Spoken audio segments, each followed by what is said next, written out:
बिस्मिल्लाहिर्रहमानिर्रहीम। नाज़रीन अस्सलाम वालेकुम। इमरान वसीम आपकी खिदमत में हाज़िर है। नाज़रीन, आज एएनएफ ने राना सनाउल्लाह की ज़मानत का लाहौर हाई कोर्ट का फ़ैसला सुप्रीम कोर्ट में चैलेंज कर दिया है। उसकी तफसील भी आपको बताएंगे, लेकिन आपको ये भी बताएंगे कि राना सनाउल्लाह से जो 21 किलोग्राम हीरोइन का जो बैग मिला था, लेकिन बाद में पता चला कि वो हीरोइन 15 किलो थी। 6 किलो हीरोइन किधर चली गई, आज की इस वीडियो में आपको ये तफसीलात भी बताएंगे।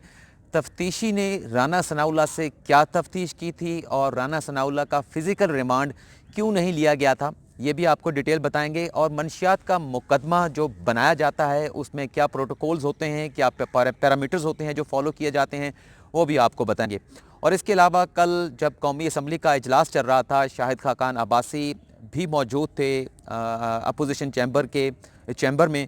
तो उस दौरान शाहिद खाकान अब्बासी को देखकर दो लीगी रहनुमा जो अपने आप को शेर कहते हैं, किस तरह से गीदड़ बन के वहाँ से चल दिए, वो भी आपको तफसील बताएंगे। लेकिन एक नया जो मामला जो है वो शुरू हो चुका है जब से फैसल वोडा ने काशिफ अब्बासी साहब के प्रोग्राम में फ़ौजी बूट दिखाया है। इसका क्या इम्पैक्ट जा रहा है, गो के मेरे दोस्त फरीद सदीक जान ने इस मामले के ऊपर अपनी वीडियो आपको जो है वो पेश कर चुके हैं, आपकी नज़र कर चुके हैं, आप देख चुके होंगे। लेकिन और एक पहलू निकला है कि जो ताकत के जो मराकज़ हैं वो फैसल वाडा की इस हरकत के ऊपर बहुत नाराज़ हैं और इसके ऊपर एक्शन लेने का जो है वो मुतालबा सामने आ रहा है। ये तमाम तफसीलात आपको बताएंगे। तो शुरू करते हैं राना सनाउल्लाह से। पहले तो आपको बता देते हैं कि कल कौमी असम्बली में जो कुछ हुआ आपने देखा। शहरियार अफरीदी आए, उन्होंने राना सनाउल्लाह के मामले के ऊपर अपना मौक़िफ़ पेश किया और उनकी जानिब से कहा गया कि जब राना सनाउल्लाह ने कौमी असम्बली में कुरान उठाकर अपना मौक़िफ़ बयान किया तो वो मौजूद नहीं थे कौमी असम्बली में, और आज वो अपना मौक़िफ़ पेश करेंगे। और जिस तरह से राना सनाउल्लाह ने कुरान उठाकर अपना ये कहा कि अगर वो झूठ बोल रहे हों तो उनके ऊपर जो है वो खुदा का कहर नाजिर हो, तो शहरियार अफरीदी ने भी कुरान उठाया, बल्कि राना सनाउल्लाह का कुरान उन्होंने हाथ में उठाकर ये हलफ दिया, ये कसम उठाई कि उन्होंने और वज़ीर आज़म इमरान ख़ान ने राना सनाउल्लाह के ख़िलाफ़ कोई साजिश नहीं की है। ये मामला आप सुन चुके हैं, इसको ज़्यादा लंबा नहीं करते। लेकिन आज इंसदाद मंशियात फोर्स ने एएनएफ ने राना सनाउल्लाह की जो ज़मानत का फ़ैसला था लाहौर हाई कोर्ट का, वो आज सुप्रीम कोर्ट में चैलेंज किया है। 23 दिसंबर को लाहौर हाई कोर्ट ने राना सनाउल्लाह को जो है वो ज़मानत दी थी। इसमें एएनएफ की जानिब से बहुत सारी वजाहतें कर दी गई हैं। जो बीच में सुकम आ रहे थे, गैप्स आ रहे थे, जिनके ऊपर राना सनाउल्लाह असम्बली में भी कह रहे थे, असम्बली से बाहर भी कह रहे थे कि मुझसे अगर 21 किलोग्राम हीरोइन बरामद हुई थी तो वो 15 किलो कैसे हो गई। मेमो नहीं बनाया गया जब मुझसे ये मंशियात बरामद हुई, और मुझसे कोई तफ्तीश नहीं की तफ्तीशी ने। और एएनएफ का मुकदमा तब बनता है जब तफ्तीशी कोई तफ्तीश करता है, और मेरा फ़िज़िकल रिमांड भी नहीं लिया गया। और आज जो अपील दायर की गई है एएनएफ की जानिब से, उसमें तकरीबन कोई 35 पॉइंट जो है कानूनी नुकात जो है वो एएनएफ की जानिब से उठाए गए हैं, जिसमें ये कहा गया है जिसको जवाज़ बनाया गया है कि ये 35 ऐसे नुकात हैं जो इस बात की जस्टिफिकेशन पेश करते हैं कि राना सनाउल्लाह की ज़मानत जो दी गई है वो कानून के बरखिलाफ़ दी गई है। और अदालत से कहा गया है कि इन 35 पॉइंट को कंसीडर करते हुए राना सनाउल्लाह की जो ज़मानत है वो कैंसिल की जाए, और एएनएफ को राना सनाउल्लाह की गिरफ़्तारी जो है उसकी जो तहवील है वो दोबारा से दी जाए। अब उसमें अपील में यह भी बताया गया है कि जब राना सनाउल्लाह को टोल प्लाजे के बाद लाहौर के टोल प्लाजे के पास गिरफ़्तार किया गया तो उनसे 21 किलोग्राम का हीरोइन का बैग जो है वो बरामद हुआ। और जब उन्हें रोक कर ये रेड किया गया था तो उस वक्त रोड के दूसरे पार से और इर्द गिर्द से लोग वहाँ पर जमा होने शुरू हो गए थे।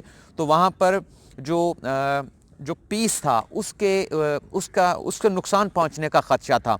ये एएनएफ की इस दरख्वास्त में कहा गया है कि तो हमने वहाँ से फ़ौरी तौर पर राना सनाउल्लाह को बशमूल वो तमाम जो चीज़ें उनसे बरामद हुई थी उसके साथ जो है करीबी जो हेडक्वार्टर था एएनएफ का वहाँ मुंतकिल किया, और जो कानूनी चाराजोई पूरी करनी थी वो हमने पूरी की। और इसमें उन्होंने ये भी बताया कि 21 किलोग्राम का हमने वहाँ पर जो बैग बरामद हुआ हीरोइन का राना सनाउल्लाह का, उसका वेट किया था। लेकिन जब हम हेड ऑफिस में आए एएनएफ के तो वहाँ पर बैग निकाल कर जब हीरोइन का हमने वज़न किया तो वो 15 किलोग्राम था। 6 किलोग्राम का बैग था जो निकाल दिया गया। और उसमें उनके जानिब से ये भी कहा गया है कि जो राना सनाउल्लाह की ये ज़मानत की दरख्वास्त थी ये लाहौर हाई कोर्ट में काबिल समात नहीं थी, क्योंकि उनकी एक पहली दरख्वास्त ज़मानत जो है वो खारिज हो चुकी थी। अब इसमें पैरामीटर क्या होते हैं जब मुकदमा बनाया जाता है, प्रोटोकॉल क्या होते हैं? प्रोटोकॉल ये होते हैं कि जब किसी शख्स की पोजीशन से कोई मंशियात बरामद होती है तो एएनएफ जो है उसी शख्स को गिरफ़्तार करती है। लेकिन अगर किसी गाड़ी के अंदर छुपा कर कोई मंशियात ले जाई जाती है और उसके अंदर एक से ज़्यादा लोग मौजूद होते हैं और उस गाड़ी को जब पकड़ा जाता है और उसके खुफिया खानों से जब मंशियात निकाली जाती हैं, तो इस सूरत में गाड़ी में बैठे हुए दीगर जो लोग हैं उन्हें हिरासत में नहीं लिया जाता, बल्कि जो ड्राइवर होता है, ये प्रोटोकॉल हैं किसी शख्स को जो मंशियात का धंधा करता है उस पर हाथ डालने का, तो जो ड्राइवर होता है उसे गिरफ्तार किया जाता है। तो इस गाड़ी के अंदर राना सनाउल्लाह का बैग बरामद हुआ था और राना सनाउल्लाह ने कहा था कि ये बैग मेरा है, तो राना सनाउल्लाह को हिरासत में लिया गया। हेडक्वार्टर पर गए, वहाँ पर जो 15 किलो जो हेरोइन निकली थी वो एक पैकेट बना हुआ था और शर्त ये है, प्रोटोकॉल या पैरामीटर्स ये हैं कि जितने पैकेट्स हेरोइन के बरामद होंगे या मंशियात के बरामद होंगे, हर पैकेट से 20 किलोग्राम का सैंपल लेकर जो है वो केमिकल एग्जामिनेशन के लिए भिजवाया जाता है। तो हाई कोर्ट ने कहा था कि इनसे 15 किलो मंशियात बरामद हुई, लेकिन सिर्फ 20 किलोग्राम का पैकेट केमिकल एग्जामिनेशन के लिए भेजा गया, तो लिहाजा ये फर्दर इन्वेस्टिगेशन का केस है, तो इसलिए लाहौर हाई कोर्ट ने राना सनाउल्लाह को ज़मानत दी। तो इस पर एएनएफ ने कहा कि जो पैकेट बरामद हुआ था 15 किलो का वो एक ही था, तो लिहाजा 20 किलोग्राम हमने केमिकल एग्जामिनेशन के लिए भेजी और ये फर्दर एग्जामिनेशन का केस नहीं था। और चूँकि अगर एक से ज़्यादा पैकेट होते तो फिर फर्दर एग्जामिनेशन का केस बन सकता था। और ये भी बताया है एएनएफ के जो मुकदमात करते हैं लॉयर्स, उनसे हमने ये पूछा है कि जो तफ्तीश नहीं की गई, तफ्तीशी ने बाकायदा राना सनाउल्लाह से तफ्तीश की, जो ज़रूरी सवालात पूछने थे वो पूछे और उसके बाद जो है उन्हें अदालत में पेश किया गया। और फिज़िकल रिमांड इसलिए नहीं लिया गया क्योंकि एएनएफ के हुकाम ये कहते हैं कि अगर फिज़िकल रिमांड उनका लिया जाता, लेने की ज़रूरत इसलिए नहीं थी क्योंकि जो तफ्तीश करनी थी वो हमने कर ली थी। और जो नेटवर्क की बात करते हैं राना सनाउल्लाह, उसके बारे में एएनएफ हुकाम का ये कहना है कि हमने नेटवर्क के हवाले से राना सनाउल्लाह से इसलिए बात नहीं की क्योंकि अगर हम उनके साथ नेटवर्क के हवाले से बात करते जो राना सनाउल्लाह चला रहे थे तो बहुत सारी मालूमात लीक हो सकती थी और लीक होने के बाद जो नेटवर्क में शामिल लोग हैं वो छुप सकते थे, वो गायब हो सकते थे, फ़रार हो सकते थे। तो इसलिए हमने उनसे नेटवर्क के हवाले में बात नहीं की और इस हवाले से कहा जा रहा है नायब हुकाम की जानिब से फर्दर तफ्तीश जो है वो जारी है। तो आज ये क्लियर हो गया कि 15 किलोग्राम हेरोइन जो है 21 किलो से कम होकर 15 किलोग्राम कहाँ गई, 6 किलो का बैग था। और प्रोटोकॉल क्या है ये भी आपको बता दिया। अब हम बात कर लेते हैं, कल कौमी असम्बली का सेशन प्रोडक्शन ऑर्डर के ज़रिए शाहिद खाकान अब्बासी कौमी असम्बली में मौजूद थे, स्पीकर चैम्बर में। तो जब स्पीकर चैम्बर में मौजूद थे तो ख्वाजा आसिफ और राना सनाउल्लाह अपोजिशन चैम्बर की जानिब गए, तो वहाँ पर राना तनवीर हुसैन मौजूद थे। राना तनवीर हुसैन ने उन्हें अंदर जाने से रोका और पंजाबी में कहा, ओ भाजी अंदर ना जाओ, अंदर ओ बैठा जे, तो किते होर चल के बहने हैं। तो वहाँ से वो निकल गए, जो शेर वहाँ बन कर गए थे ख्वाजा आसिफ और राना सनाउल्लाह, वो निकल कर दूसरे कमरे में जाकर बैठ गए। और वहाँ पर रिपोर्टर हजरात भी मौजूद थे, जो इसलिए मौजूद थे कि जब ये लोग वहाँ पर आएंगे शाहिद खाकान अब्बासी के साथ मिलेंगे तो इनकी फुटेज वहाँ पर बनाएंगे। लेकिन जिस तरह से राना सनाउल्लाह ने उन्हें शाहिद खाकान अब्बासी के कमरे में जाने से रोका और जिस तरह की पंजाबी लैंग्वेज उन्होंने इस्तेमाल की, इतने ओ बैठा जे किते होर चल के बहने हैं, तो जो रिपोर्टर वहाँ पर बैठे थे वो हंस कर लूट पोट हो गए कि देखें कि किस तरह से ये शाहिद खाकान अब्बासी, जिनका अपना एक स्टांस है इस सारे मामले के ऊपर, उनसे ये अब खौफज़दा हैं जो इन्होंने स्टांस लिया है आर्मी एक्ट के मामले के ऊपर, जो सपोर्ट की है। और जो फैसल वाडा काशिफ अब्बासी के प्रोग्राम में लेकर आए थे वो बूट, वो ठीक है, उन्होंने एक आईना दिखाया मुशर्रफ नवाज़ को कि आपका बयानिया क्या था, और उसके बाद आपने जो है वो इस बूट को इस अंदाज से इस अंदाज से जो है वो चाटा लगाया है अपनी ज़ुबान के साथ कि अभी भी चमक दमक रहा है। गो कि वो एक आईना दिखाने की कोशिश थी, लेकिन उससे एक नेगेटिव इम्पैक्ट भी गया। सदीक जान ने तो ये बताया कि इसके दो एंगल्स हो सकते हैं। एक तो बहुत ज़्यादा कॉन्फिडेंट है हुकूमत कि अब वो 5 साल पूरे करेंगे। दूसरा, उनकी जानिब से कहा गया कि जिस तरह से पीटीआई या पीपल्स पार्टी ने सपोर्ट किया है इस बिल को, उससे शायद ये लग रहा है हुकूमती हलकों के अंदर, वफाकी वज़रा के अंदर, कि शायद ज़मीन उनके पाँव के नीचे से सरक रही है।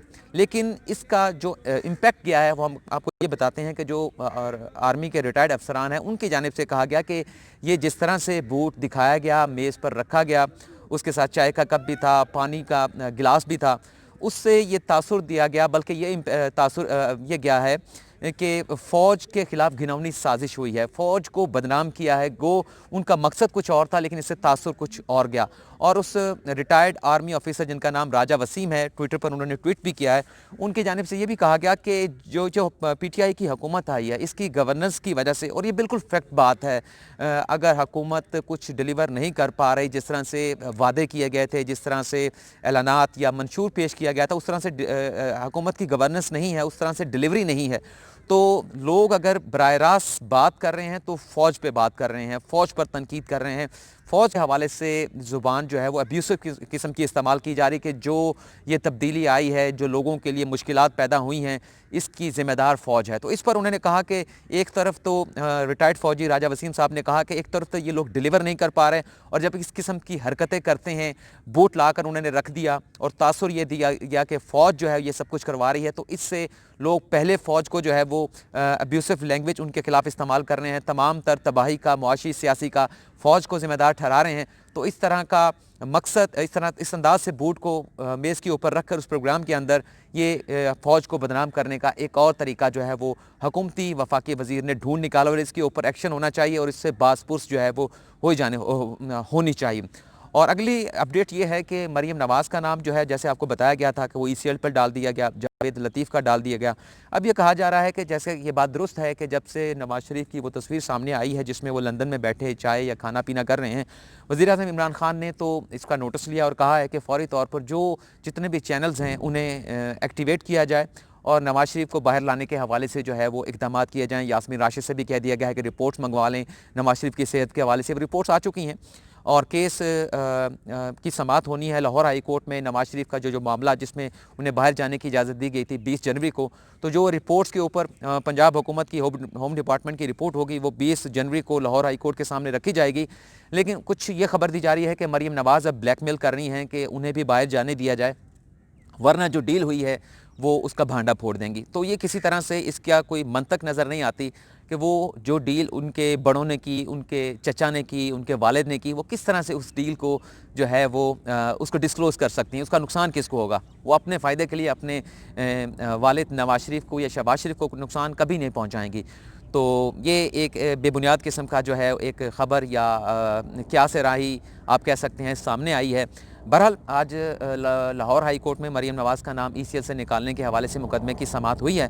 उसमें वफाक से 21 जनवरी तक जो है वो जवाब तलब कर लिया गया है और जैसे कहा जा रहा है कि हुकूमत ने तो मरीम नवाज़ का नाम ईसीएल से निकालने के हवाले से ये फ़ैसला कर लिया कि ईसीएल से नहीं निकालेंगे, लेकिन अदालत कोई फ़ैसला करती है तो उसे सुप्रीम कोर्ट में चैलेंज किया जाएगा। अब देखें 21 जनवरी को वफाकी हुकूमत क्या जवाब देगी। ज़ाहिर सी बात है, जो वफाकी हुकूमत पहला फ़ैसला कर चुकी है कि मरीम नवाज़ का नाम ईसीएल से नहीं निकाला जाएगा, वही जवाब जो है वो अब लाहौर हाई कोर्ट में दायर किया जाएगा। लेकिन ये मामला कब तक जाकर किस करवट बैठेगा, इसका फ़ैसला तभी होगा जब ये मामला हाई कोर्ट से चलते हुए सुप्रीम कोर्ट तक पहुँचेगा।